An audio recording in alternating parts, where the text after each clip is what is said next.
ಇದು ಕೊಡಗಿನಿಂದ ದಕ್ಷಿಣ ಕನ್ನಡ ಜಿಲ್ಲೆಗೆ ಸಂಪರ್ಕಿಸುವ ಸಂಪಾಜೆ ಘಾಟಿ ರಸ್ತೆ. ಈ ಘಾಟಿಯಲ್ಲಿ ಸಂಚರಿಸುವಾಗ ರಸ್ತೆಯ ಎರಡೂ ಬದಿಯಲ್ಲಿ ಸುಂದರ ಕಾಫಿ ತೋಟಗಳನ್ನು ಕಾಣಬಹುದು.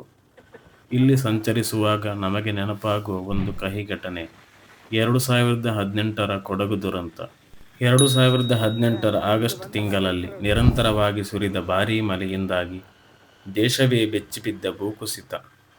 ಜೋಡುಪಾಲ, ಮಾದಾಪುರ, ಮಕ್ಕಂದೂರು, ಮುಕ್ಕೋಡ್ಲು, ಕಾಲೂರುಗಳಲ್ಲಿ ತೀವ್ರ ಭೂಕುಸಿತ ಸಂಭವಿಸಿತ್ತು. 4056 ಮನೆಗಳಿಗೆ ಹಾನಿ ಸಂಭವಿಸಿ ಸುಮಾರು 20ಕ್ಕೂ ಅಧಿಕ ಮಂದಿ ಪ್ರಾಣ ಕಳೆದುಕೊಂಡರು.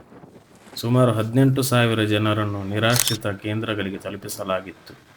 ಈ ದುರಂತಗಳು ಸಂಭವಿಸಿದ ಕೆಲವು ಭಾಗಗಳನ್ನು ನಾವೀ ದಾರಿಯಲ್ಲಿ ಸಂಚರಿಸುವಾಗ ದೂರದಿಂದ ಕಾಣಬಹುದು.